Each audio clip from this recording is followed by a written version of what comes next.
Velria stood near the edge of the observation deck on the space station Myrex. Her long silver robes fluttered gently under the pressure-balanced air of the High Council dome. From her place near the control panel, she watched the holographic. An image of a distant blue planet floating in the air. That planet was Earth, known by her kind as Terran-3.2, the Zelari people. Earth was a wild and undeveloped world. Its gravity was low. Its air was full of oxygen. Its people, humans, were short-lived, emotional, and weak. At least that's what Velria believed. "They are not ready," she said coldly, her voice smooth but firm. "Humans cannot survive. Outside their soft, warm planet, they are nothing special. Certainly not strong enough to walk the lands of Meraxis." Meraxis was Velria's homeworld.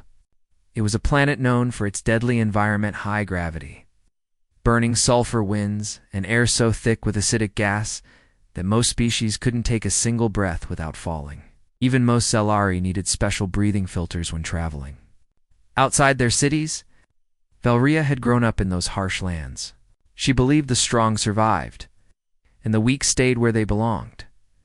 The council members around her were silent. Considering her words, one of them, Councillor Draven, shifted in his seat. "Still," he said slowly, "the Galactic Coalition has selected a human representative. They believe in equality across species." Velria turned sharply. "Equality does not mean ignoring logic. The human they chose, Lias Grant, is not ready for Meraxis. He would die before the sun fully rises." There was a pause. No one challenged her directly. After all, Velria was not only a high-ranking scientist, but also a survivor of several environmental wars. Her word carried weight. But then came the sound. A soft beep. The main communications screen lit up. Double quotes.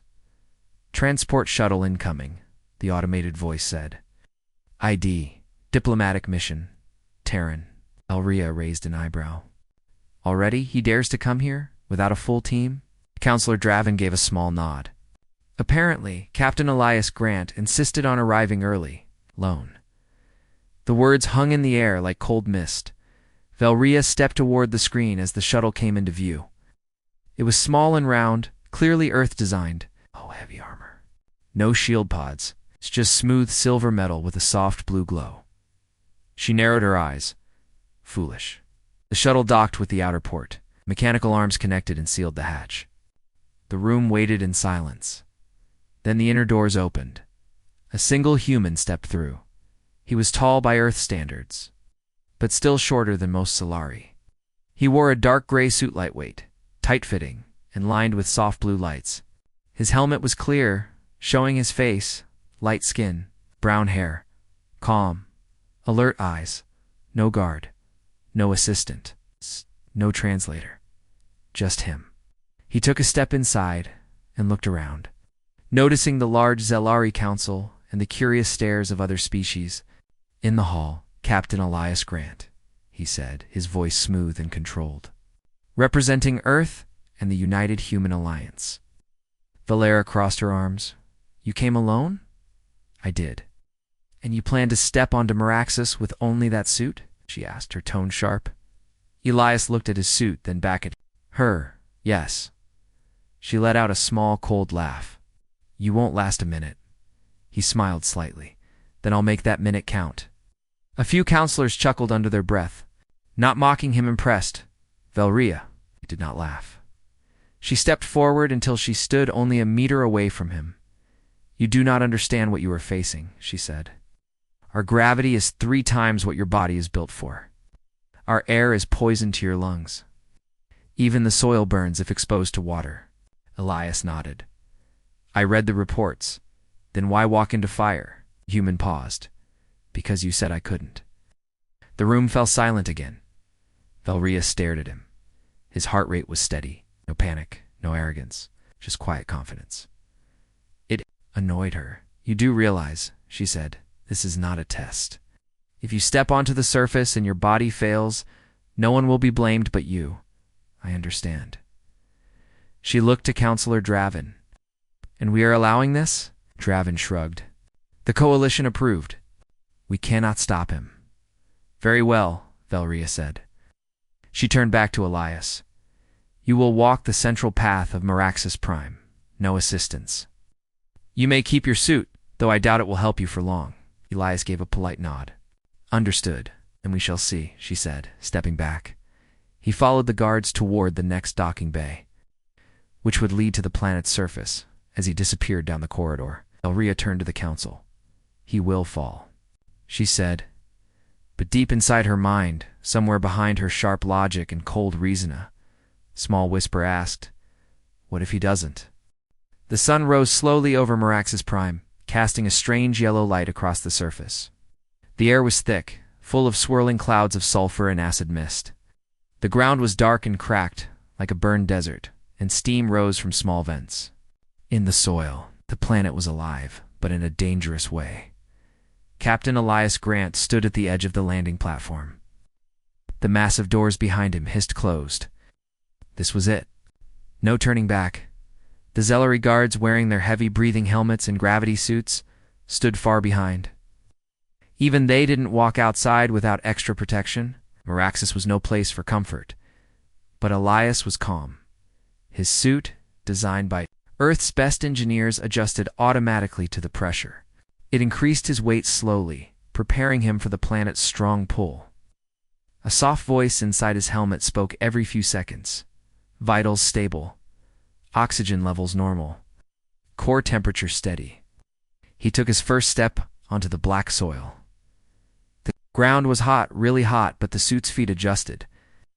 Inside, Elias barely felt the difference. Up above, hidden cameras from the council station followed his every move.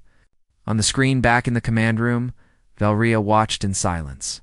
Her eyes were sharp, her fingers were tightly folded. Begin the walk, said a voice through the speakers. Elias nodded once. Then he started walking.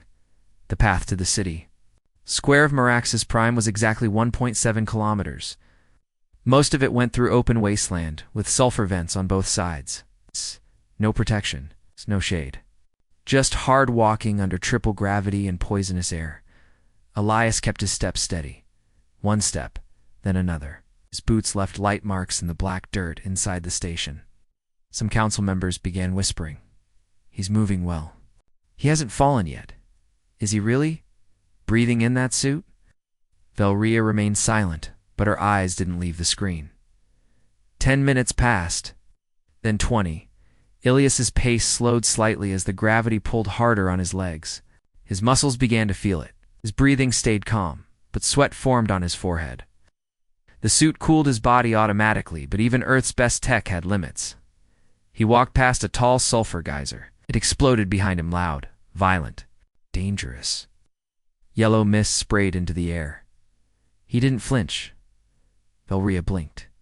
She had expected him to run, or panic, or freeze in fear. But he didn't. Instead, Elias paused and turned slowly to look at the geyser. He raised a small device from his suit's wrist and scanned the chemical reading. Sulfur pressure rising. As expected, he said softly into his recorder. Temperature's hot, but within range. He sounded like a tourist on a nature walk. Velria frowned, back on the path. Elias reached the halfway point. There, the ground became uneven. Sharp rocks, unstable footing, and a patch of burning gas vents created a small field of danger. Zellery guards avoided it unless they had to pass through, but Elias didn't stop. He studied the rocks for a moment, checked the readings from his suit, and carefully stepped forward. The wind howled. The gas hissed. He walked through the field slowly, stepping over gaps, avoiding the vents. Keeping balance even under the heavy gravity, one rock cracked under his foot. He stumbled inside the station. A few counselors leaned forward. Velria's eyes narrowed. This is it, she whispered. But Elias didn't fall. His body shifted. He rolled forward, planted one hand on the ground, pushed himself up again. Then he laughed, just a short chuckle, and kept walking. Velria's face stayed still, but inside, she felt something new, confusion. After 55 minutes, Elias reached the outer edge of Meraxis Prime's city square. Towering stone buildings rose into the yellow sky, shaped like jagged crystals. The streets were empty. No citizens had been allowed to gather. This was not a celebration. It was a test. Elias stopped near the central marker, a tall, glowing pillar that represented the city's heart. The camera zoomed in. He raised both hands in the air, smiling. Mission completed. Distance covered. Suit fully functional. Human alive. His voice echoed through the hall back in the station. Some counselors clapped softly. Others whispered again. Velria stood without speaking. Elias turned slowly, looking at the camera. "Is that enough?" he asked. "Or should I keep going?" There was silence in the room. Draven looked at Velria. "Well?" She stepped forward and pressed the communication button. "This was not about distance," she said. Her voice echoed through Elias's suit. "This was about respect." "About understanding the limits of your kind?" Elias tilted his head. "And what did you learn?" Velria paused, then replied that you are. "Not what I expected." Elias smiled. "Good." Inside the station, after the transmission ended, the council turned to Velria. Someone asked her quietly, "Do you admit the humans are stronger than we thought?" She didn't answer at first. She walked to the screen and stared at Ilias's still image standing proudly under the sulfur sky, looking like he belonged there. "No," she said at last. "Not stronger." "Then what?" She looked back at them. Different. At evening, Elias returned to the station. His suit was worn, his muscles tired, and his eyes slightly red from the heat, but he was alive. And more than that, he was proud. Velria met him at the docking bay. "You surprise me?" she said. He nodded. That was the idea. She studied him carefully. "I do not give respect easily. I didn't come to earn respect." He replied, "I came to show you what humans are made of." Velria smiled slightly. "Just a hint. You have made your point. But the true test is not walking our land. It is living among us." Elias raised an eyebrow. "Then maybe I'll stay. A while." The next morning on Merax's Prime began with the same deadly yellow sky and sulfur-filled air. Steam hissed through cracks in the black stone ground. The temperature was rising fast. It was going to be a harsh day, even by Merax's standards. "Captain." Elias Grant woke up inside a sealed guest chamber built specially for off-world visitors. It was small, just one room with a bed, a chair, and a table. The walls were thick, the air was clean, filtered carefully. But Elias wasn't interested in comfort. He was preparing for something more difficult. There was a knock on the metal door. He opened it to see Velria standing tall, her arms behind her back. She wore a tight blue suit with a breathing tube running along her side, even indoors.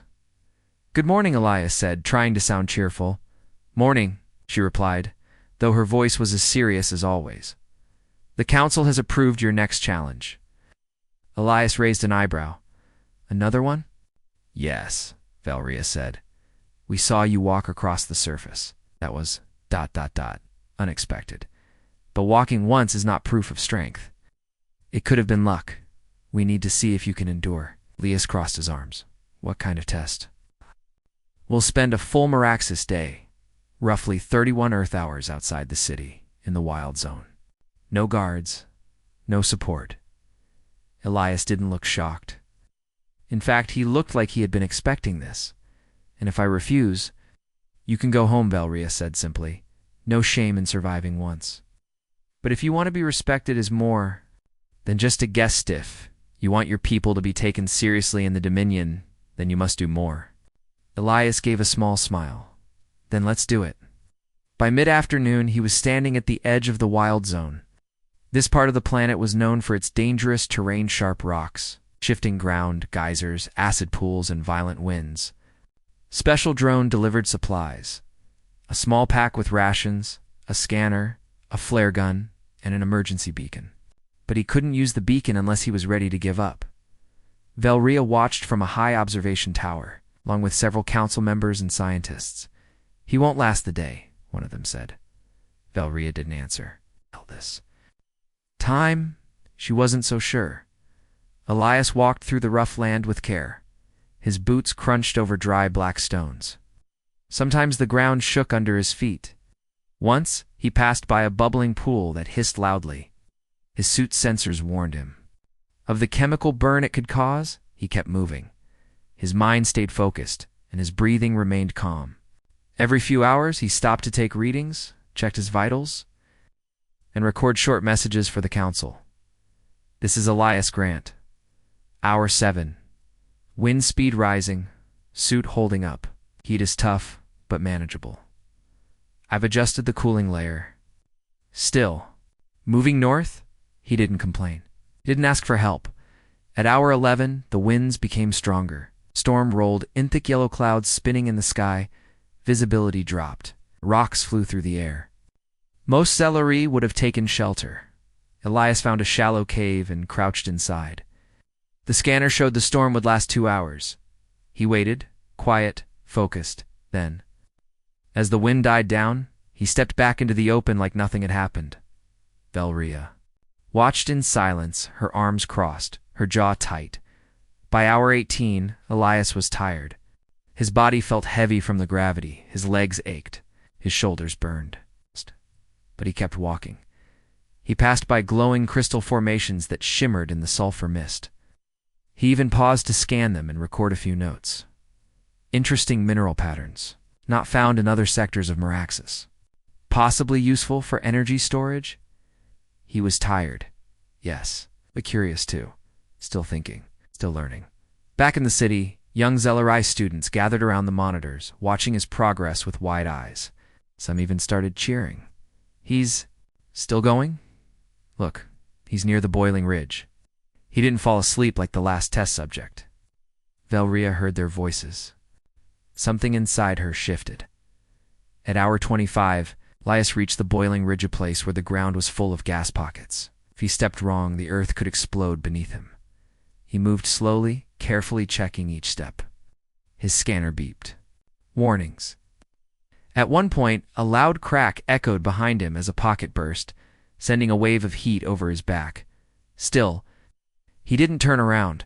His suit's temperature climbed, and the system struggled to keep him cool. His voice in the recorder became hoarse. This is Elias. Hour 26, almost out of water. Cooling layers at 38%. Not giving up. Valeria watched every second. By hour 29, he was limping. His right leg had taken damage from the uneven ground. The suit had tightened around the injury to support it, but it slowed him down. He reached a tall rock and leaned against it, breathing hard. 2 hours left, he whispered. Just 2 more. Above him, the sky started to darken. The Meraxis. Sun was setting. Temperatures would soon fall, but the air would grow denser, harder to breathe, even for the suit. Elias looked up. I didn't come here to quit, he muttered, and then took one more step forward. Hour 31. Elias stumbled back into the safe zone, barely standing. His face was pale, his lips dry, his suit was scratched and dirt-covered. But his eyes were alive. Velria stood waiting at the border. He stopped a meter in front of her, trying to smile. Permission to sit down? She nodded once. Granted. He dropped to the ground, breathing deeply. A group of Sceleri scientists rushed over to check his vitals. Elias waved them off. I'm fine. Velria looked down at him, her voice quiet but clear. You lasted the full cycle. In one of the harshest zones, yeah, he said, nodding slowly. Earth training, also stubbornness. She allowed herself a small laugh. Not cold, not mocking, real. For someone we thought weak, she said, you have proven very difficult to break. Elias looked up at her. Maybe your idea of weakness needs to change. Velria didn't argue. She extended a hand. And for the first time since he arrived, Elias saw something different in her eyes. Not judgment, not doubt, but respect. The news of Captain Elias Grant's survival spread quickly across Meraxis Prime. He had lasted a full cycle in the wild zone. Alone, with nothing but his Earth-made suit and his willpower, he had walked through boiling gas fields, survived sulfur, storms, and faced crushing gravity. Most Sceleri didn't even try the wild zone unless fully armored and with backup. Yet, the human had done it. And now the people of Meraxis were talking. Some were impressed, some were confused. A few were even afraid. In the council hall, Valera stood before the high assembly. The chamber was quiet, filled with tension. The walls, built from glowing stone, flickered softly in the background. "The human has passed every test," Valria said. Her voice was steady, respectful. "He has proven that his kind can survive, adapt, and even learn on a planet like ours." Several counselors murmured in reply. "But he is still just one," said Counselor Rin, a tall Zelleri with sharp eyes. "One brave visitor does not speak for an entire species." Valria didn't blink. "Perhaps, but we invited him to prove what humans are. He came. He walked our surface, survived our wilds. Now he asks for a seat in the Interplanetary Accord." There was silence again. Then Rin leaned forward. "And what if his people bring war? What if they use our kindness as weakness? We have ruled our side of the stars for 500 cycles. The humans are still new, still learning." "It's the point," Valria replied. "They are still learning, yes. But look how fast they learn." Another counselor spoke. "He did not come with weapons. He came with questions." "And answers," Valria added. She turned toward the screen behind her, which showed a recording from the wild zone. Elias limping, but standing tall. His face tired, but full of life. "That is what makes them different," she said softly. "They fall, and they rise again." Later that evening, Elias was called into the debate hall. He stood tall in front of the council, dressed in a clean uniform with Earth's blue and white symbol on the chest. His boots were still scratched. From the wild zone, a silent reminder of what he had endured. The chamber was filled with Zelari leaders, scholars, guards, and even curious citizens. Many had never seen a human up close before. Elias felt their stares but remained calm. A voice called from the high seat. "Captain Elias Grant, we welcome you." He gave a small bow. "Thank you." Rin stepped forward. "You have done much to impress us, but bravery is not everything. Tell us, why should your species be welcomed into our accord? What do humans bring that we do not already have?" Elias looked around. He spoke clearly, choosing simple words. "Humans are not stronger than you," he began. "We are not faster. Our worlds are not richer. But we have something special." He paused, then added, "We don't give up." There were murmurs again. "We've lived through fire, ice, war, and sickness. We've made mistakes. Many. But we always get up. We always try again. That's what makes us human." Rin narrowed his eyes. "Are you saying we Zelari give up?"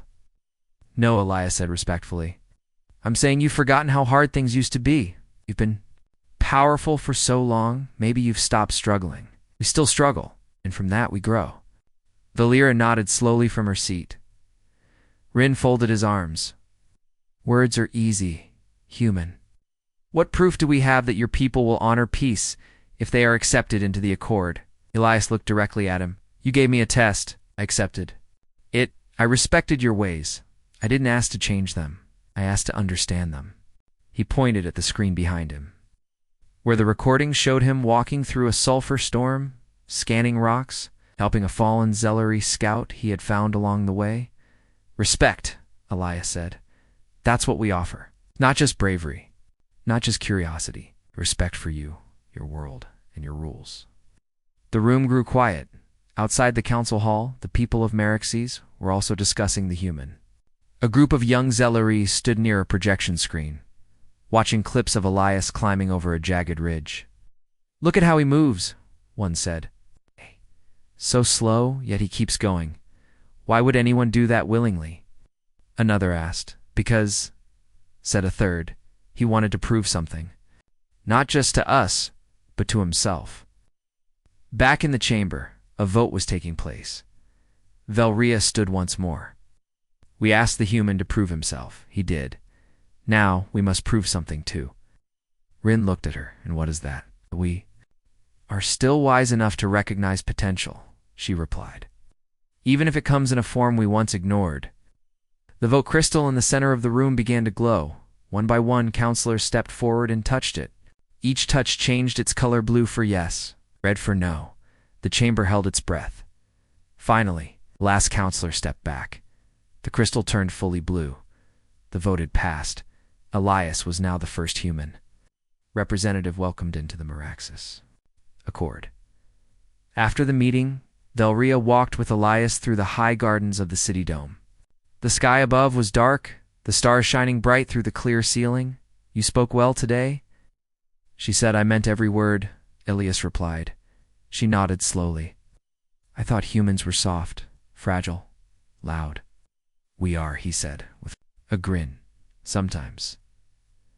She laughed lightly. "And yet, here you stand." He looked up at the stars. "It's not just about me. I'm just the first. But there are other scientists, builders, explorers. They want to learn. They want to help." Velria was quiet for a moment. Then she said, "You've opened a door, Captain Grant.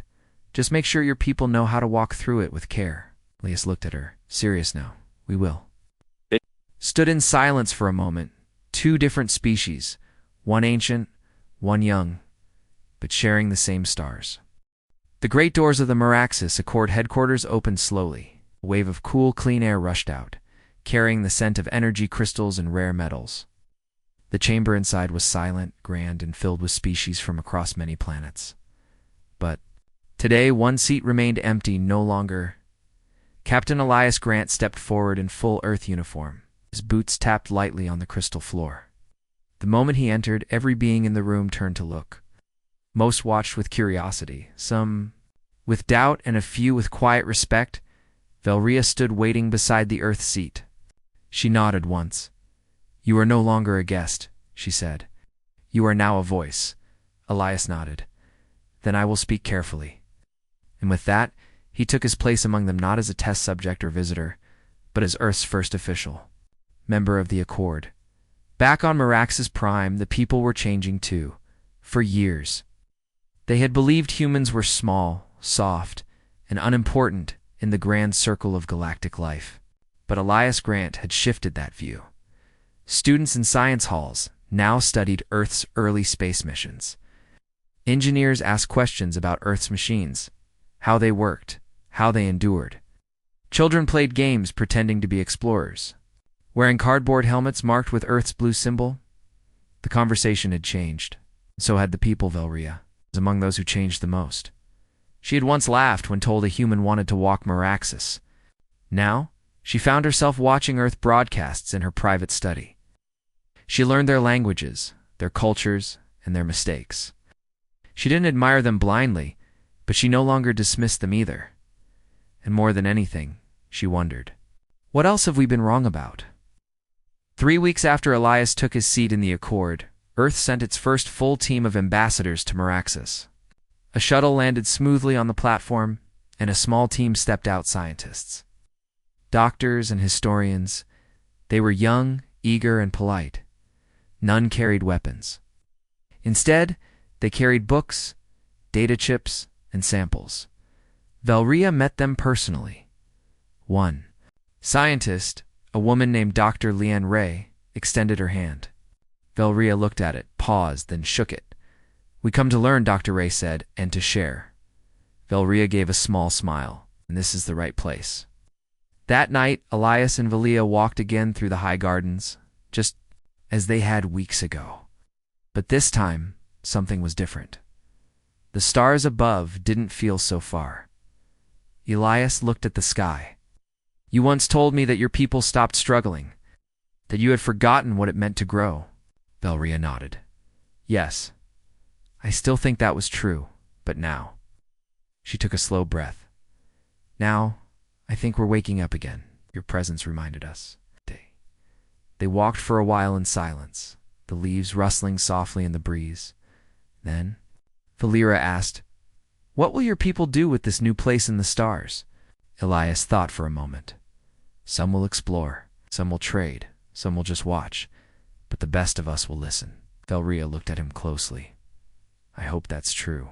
"It has to be," Elias said, "because if we don't listen, we'll repeat every mistake we made back home." Across the galaxy, the announcement of Earth's place in the Accord sparked reaction.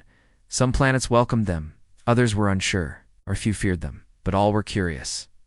Messages came in from distant moons and ancient empires. Questions about Earth's culture, its past, and even its art. For every image of human war, there were 10 of human kindness, of rebuilding after disaster, of helping others, of finding beauty in small things. And so, the door opened. But as Velria reminded her people again and again, a door opens both ways. We will visit them too. And visit they did, for the first time in Earth history. Zellery diplomats walked the soil of Earth. Their ships landed in calm oceans and quiet deserts. People came out to see them, some nervous, others excited, but none turned them away. In one village in Africa, children ran beside a Zellery ambassador, laughing and handing her flowers. She bent down, surprised, and accepted them. In a snowy city in Canada, a Zellery scientist sat beside a human child, showing her how to write her name in Zellery script. And in a quiet forest in Japan, a young human artist painted the stars while a Zalar elder stood silently nearby, simply watching. These were the moments that mattered. Not the politics, not the deals, but the understanding, the respect. Elias returned to Earth 1 year after that first vote. He stood in front of a classroom of students, telling them the story. He told them about the crushing gravity, the sulfur storms, and the boiling ridge. But most of all, he told them about Velria. She thought we were nothing, he said, smiling. But the truth is, we were something she didn't expect, something even she could not deny. A student raised her hand. Were you scared? Elias nodded. Of course, but fear doesn't mean weakness. It means you know what's at stake. Another asked. Will we go to more planets? Yes, Elias said, but we'll go with care. We'll open hands, not closed fists. The children clapped, and outside the window, Marax's ship floated gently above the clouds, waiting to take Elias back once again. On Marax's prime, Velria stood alone on the balcony of the Hall of Accord. She watched the stars and thought about what had changed. Once believed their world was the test, but maybe, just maybe, they had been the ones being tested, and the human who walked in like it was nothing had passed with honor. The end.